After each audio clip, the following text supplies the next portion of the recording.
सबको जय किसान, राम राम, जय हनुमान। कल सुबह आप सरदार शहर के आसपास के हैं तो ज़्यादा से ज़्यादा संख्या में वहां पर पहुंचे। किस प्रकार से राष्ट्रीय लोकतांत्रिक पार्टी के उम्मीदवार की घोषणा होते ही कांग्रेस और बीजेपी में खलबली मची हुई है, उस चीज़ का अंदाजा आप इस बात से लगा सकते हैं कि भाजपा जो है वो इस चुनाव के अंदर अपने आप को दौड़ में महसूस ही नहीं कर रही है। भाजपा इस चुनाव के अंदर, अगर मैं ये कहूं कि अगर कोई उम्मीदवार भाजपा का नॉमिनेशन वापस ले लेना तो अचरज नहीं करना आपको, क्योंकि बीजेपी एक प्रकार से इस चुनाव से ऑलरेडी बाहर हो चुकी है। हाँ, सत्ता कांग्रेस की है राजस्थान में, तो कांग्रेस अपने सत्ता के दुरुपयोग का पूरा प्रयोग यहाँ पर करेगी। जिस प्रकार से उपचुनाव में पहले किया था उसी प्रकार से पूरे दमखम के साथ कांग्रेस पार्टी यहाँ पर सत्ता के दुरुपयोग की पूरी तैयारी कर रही है। बाकी जितने भी साथी सरदार शहर उपचुनाव के अंदर राष्ट्रीय लोकतांत्रिक पार्टी की तरफ से वहां पर जा रहे हैं, मैं देख रहा हूँ पूरे राजस्थान से राष्ट्रीय लोकतांत्रिक पार्टी के उम्मीदवार, खेत के अंदर काम करने वाला भाई, एक छोटी सी दुकान में काम करने वाला भाई, जितने भी पढ़े लिखे साथी है वो सरदार शहर पहुंच रहे हैं और अपनी अपने सामर्थ्य अनुसार सब लोग वहां पर राष्ट्रीय लोकतांत्रिक पार्टी के लिए नागौर सांसद आदरणीय हनुमान जी बेनीवाल की विचारधारा को लोगों तक पहुंचाने के लिए मेहनत कर रहे हैं। ये अपने आप में एक अद्भुत चुनाव है। अद्भुत जो लोग कहते हैं राष्ट्रीय लोकतांत्रिक पार्टी पर जो आरोप लगाते हैं, जो लोग ये कहते हैं ना कि आपके पास संगठन नहीं है, आपके पास विचारधारा नहीं है, तो भारत में एक भी ऐसी कोई पार्टी आप बता दो जहां पर किसी भी पार्टी के कार्यकर्ता इस प्यार के साथ, इस जोश के साथ चुनाव में जाते हैं। राष्ट्रीय लोकतांत्रिक पार्टी के जितने भी साथी है ना, वो सारे साथी जिस प्यार के साथ, जिस मोहब्बत के साथ और जिस जोश के साथ सरदार शहर के लिए प्रस्थान कर रहे हैं, ऐसे लग रहा है वहां पर उनका कोई बहुत बड़ा आध्यात्मिक मेला हो। इस प्रकार से राष्ट्रीय लोकतांत्रिक पार्टी के जो कार्यकर्ता हैं पूरे राजस्थान से वहां पर जा रहे हैं, ये प्रस्थान कर रहे हैं। तो उन सब साथियों से मैं कहना चाहता हूं, बड़े ही भाईचारे के साथ, प्रेम मोहब्बत के साथ, अनुशासन के साथ आपको वहां पर रहना है, आपको वहां पर कैंपेनिंग करनी है, आपको वहां पर शीर्ष नेतृत्व जितना भी पार्टी का वहां पर पहुंचेगा उनसे आदेश की इंतजार में समय गवाए बगैर आपके सामने जो भी सरदार शहर का कोई गांव का, कोई मोहल्ले का, कोई किसान हो, कोई व्यापारी हो, कोई मजदूर हो, जहां पर भी मिले उनसे हाथ जोड़कर एक विनती करें कि 75 साल से आप सिर्फ वोट देते आ रहे हैं, अब की बार आप वोट जो है वो किसान को दीजिए। अब की बार आप वोट आपके ऐसे उम्मीदवार को दीजिए जो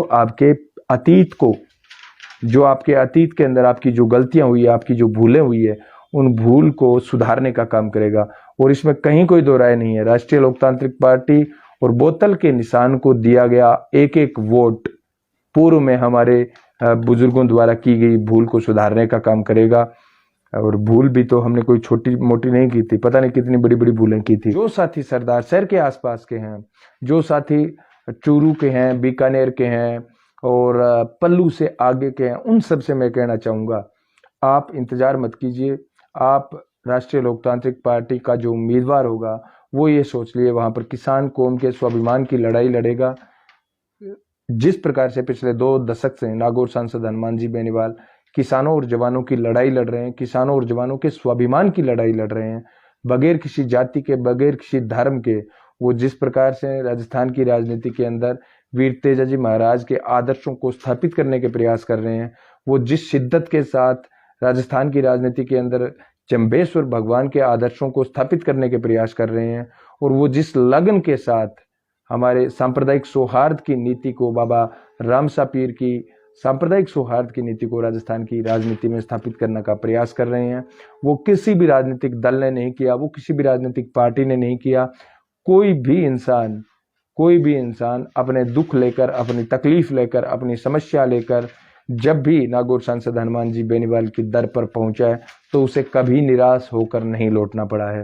वीर तेजाजी महाराज का आशीर्वाद मान लो या फिर हनुमान जी बेनीवाल की उनकी खुद की लगन मान लो कि वो ना थके हैं ना हारे हैं। वो अकेले आज तक वन मैन आर्मी होकर राजस्थान की राजनीति के अंदर मैं ये कहूं कि रॉबिन हुड की भूमिका के अंदर लड़ रहे थे।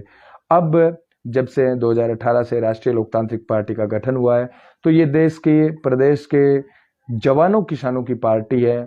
और यहाँ पर प्रदेश के किसानों से, जवानों से मेरा इतना ही अनुरोध है, अगर हमें प्रदेश को बचाना है और 2023 के अंदर राष्ट्रीय लोकतांत्रिक पार्टी को एक मजबूत विकल्प के तौर पर आप देखना चाहते हैं तो जी जान लगा दीजिए। आप मैदान में कूद जाइए।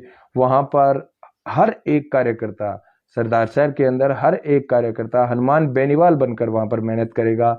हर एक वोटर से ये कहेगा कि आप आपकी पूर्व की भूलों पर पर्दा डालिए और एक नया सवेरा आपका इंतजार कर रहा है। राष्ट्रीय लोकतांत्रिक पार्टी का विधायक आप चुन तो 1 साल के लिए रहे हो, ये उपचुनाव है, आपको पता है, 1 साल के लिए आप चुन रहे हो, लेकिन 1 साल के अंदर आपका राष्ट्रीय लोकतांत्रिक पार्टी का विधायक आपने पीछे जितनी भी गलतियां की है उन सब गलतियों को की भरपाई करेगा और आपके जितने भी स्वास्थ्य के, शिक्षा से के, किसानों के, जवानों के, मजदूरों के, महिलाओं के, बच्चों के, बूढ़ों के, किसी भी प्रकार के वर्ग के जो मुद्दे हैं वो मुद्दे, सरदार शहर के मुद्दे विधानसभा के अंदर अगर कोई मजबूती से, पर पुरजोर मजबूती से कोई उठा सकता है तो वो राष्ट्रीय लोकतांत्रिक पार्टी और हनुमान बेनीवाल का सिपाही ही उठा सकता है। दूसरी बात, राष्ट्रीय लोकतांत्रिक पार्टी का वहां से विधायक जीतने के बाद में सरदार शहर के लोगों को एक और जो मनोबल मिलेगा, सरदार शहर के लोगों को एक और जो बम्पर फायदा मिलेगा जो बहुत कम लोगों को पता है। मैं राष्ट्रीय लोकतांत्रिक पार्टी के कार्यकर्ताओं को इसलिए बता रहा हूं कि आप जब भी सरदार शहर के किसी वोटर से मिले तो आप कह देना कि सरदार शहर का कोई मुद्दा लोकसभा में पहली बात तो किसी ने उठाया नहीं होगा, और उठाया होगा तो हनुमान बेनीवाल ने उठाया होगा। अगर आप राष्ट्रीय लोकतांत्रिक पार्टी का उम्मीदवार यहां से जिताते हैं तो बाद में लोकसभा तक आपके सरदार शहर की गूंज है वो सुनाई देगी। शीतकालीन सत्र शुरू होने वाला है संसद का, और अगर जैसे ही आप राष्ट्रीय लोकतांत्रिक पार्टी का उम्मीदवार जिताकर भेजेंगे विधानसभा में, गूंज आपकी दिल्ली में गूंजेगी। अगर आप बीजेपी का या कांग्रेस का, बीजेपी का तो छोड़ ही दो, अगर आप सत्ता में बैठी पार्टी का विधायक जिताकर भेजते हो, अगर आप कांग्रेस का विधायक जिताकर भेजते हो, आपके सरदार शहर का कहीं कोई जिक्र नहीं होगा, आपके सरदार शहर का जिक्र संसद में नहीं होगा, आपके सरदार शहर का जिक्र प्रदेश में और कहीं नहीं होगा। बस इतना होगा कि हाँ, सत्ता अपने दुरुपयोग का प्रयोग करने में कामयाब हुई और सत्ता के दुरुपयोग के आगे सरदार शहर हार गया। अगर आप चाहते हैं कि सरदार शहर हारे नहीं, सरदार शहर जीते, तो सत्ता के सामने आप अपने लोकतंत्र का हथियार उठाइए। राष्ट्रीय लोकतांत्रिक पार्टी के समर्थन में नागौर सांसद हनुमान जी बेनीवाल, जो किसानों का एकमात्र लड़ाका है उत्तर भारत के अंदर, जो पूरी शिद्दत के साथ, पूरी मेहनत के साथ, पूरे परिवार को दांव पर लगाकर पिछले 20 साल से लगातार एक अकेला कांग्रेस और बीजेपी की दमनकारी नीतियों के खिलाफ किसानों की आवाज को जिस शिद्दत के साथ पुरजोर तरीके से उठा रहा है वो हनुमान बेनीवाल है। तो हनुमान बेनीवाल के सिपाही को लोकतंत्र में आपको जगह देनी है, सरदार शहर के लोकतंत्र में जगह देनी है, वरना ऐसा है सत्ता के दुरुपयोग के आगे आप झुक जाते हो, आप डर जाते हो, तो फिर ऐसा है कि सरदार शहर का मान जो है वो गिरेगा ही। सरदार शहर वीरों की भूमि है, सरदार शहर बलिदान की भूमि है, सरदार शहर शांति की भूमि है। तो आप सरदार शहर की उस पहचान को विधानसभा में स्थापित करने के लिए राष्ट्रीय लोकतांत्रिक पार्टी के बोतल के चिन्ह पर, चुनाव चिन्ह पर मोहर लगाकर सरदार शहर का गौरव बढ़ाने का काम करें। दूसरी, सरदार शहर या सरदार शहर के आप आसपास हैं तो प्रदेश को एक नई उम्मीद देने के लिए, राष्ट्रीय लोकतांत्रिक पार्टी के उम्मीदवार को जिताने के लिए, वहां पर आप सरदार शहर के मतदाताओं को रिझाने के लिए सच से सामना करवाओ, उनका सच से सामना करवाओ, उनको बताओ कि सच क्या है। एक तरफ सत्ता का मद है और दूसरी तरफ संघर्ष का लाडला।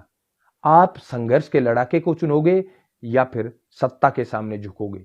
सरदार शहर झुकने वाला नहीं है, आपको बस समझाने की देर है। जो समझा देगा तो सरदार शहर समझ जाएगा और राष्ट्रीय लोकतांत्रिक पार्टी का उम्मीदवार विधानसभा में पहुंच जाएगा। और अगर सरदार शहर ने रालोपा का लड़ाका विधानसभा में भेज दिया तो पूरा प्रदेश सरदार शहर को अपनी राजधानी मानेगा, सरदार शहर को उम्मीद की किरण मानेगा। क्योंकि मैंने देखा है, आचार्य तुलसी की नगरी है ये। राजस्थान को नई दशा और दिशा पूर्व में भी, इतिहास में भी सरदार शहर ने दी है। अब भी मुझे पूरा यकीन है कि सरदार शहर ही दोबारा इस प्रदेश को नई दिशा देगा। राष्ट्रीय लोकतांत्रिक पार्टी का उम्मीदवार जिताकर विधानसभा में भेजकर सरदार शहर प्रदेश को नई उम्मीद देगा, प्रदेश को नया एक सवेरा देगा। जितने भी साथी जुड़े हैं, अगर आपको लगता है कि मैंने बात सही कही है तो आप इस लाइव को 5-7 दोस्तों के साथ शेयर करें, अपनी अपनी फेसबुक आईडी पर स्टोरी के साथ शेयर करें और आपके व्हाट्सएप स्टेटस में जरूर लगाएं। डिस्क्रिप्शन में हमारे किसान जागृति मंच के यूट्यूब चैनल का लिंक दिया हुआ है। अगर आपको लगता है कि यूट्यूब पर भी आपको हमें फॉलो करना चाहिए तो आप वहां पर भी जाकर डिजिटल आहुति देकर हमारे मनोबल को बढ़ा सकते हैं। यूट्यूब पर अगर आपका एक सब्सक्राइबर आता है ना तो हमें बहुत खुशी मिलती है, हमें ऊर्जा मिलती है, हमें नई ताकत मिलती है। तो यूट्यूब पर भी हम वो काम पूरी ईमानदारी के साथ कर रहे हैं जो काम हम फेसबुक पे कर रहे हैं। और हम फेसबुक पर सिर्फ लाइव आकर भाषण देने वाले लोगों में से नहीं है, हम धरातल पर भी किसानों और जवानों की पैरवी ठीक उसी प्रकार कर रहे हैं जिस प्रकार से किसी सच्ची जनप्रतिनिधि को करनी चाहिए। आज अगर किसी किसान को कोई बैंक वाला प्रताड़ित कर रहा है या फिर खाकी के खौफ से कोई किसान खौफजदा है या फिर थाना तहसील के अंदर चक्कर काट काट के कोई किसान परेशान है, तो हमारे सामर्थ्य अनुसार, हमारी बुद्धि अनुसार जितना हम कर सकते हैं उतना हम कर रहे हैं। आगे भी हम करते रहेंगे, ये वादा है आपका। सोशल मीडिया पर आप हमारी आवाज को कमजोर मत पड़ने देना, बस इतना आपसे मांगते हैं। जितने भी साथी जुड़े उन सबका बहुत बहुत धन्यवाद। स्टार भेजने वाले सारे साथियों को बहुत बहुत धन्यवाद। और जितने भी साथी जुड़े हैं उन सबसे एक और बात कहना चाहता हूं, भविष्य के अंदर भी विवेकशील विचार मंच पर हम कोशिश करेंगे कि ऐसी कोई बात ना कहें जिससे किसी भी किसान और जवान को नुकसान हो। ये आपसे हमारा एक वादा है जो बोनस के तौर पर हम आपको दे रहे हैं। धन्यवाद सारे साथियों को, बहुत बहुत धन्यवाद। जय हिंद, जय किसान।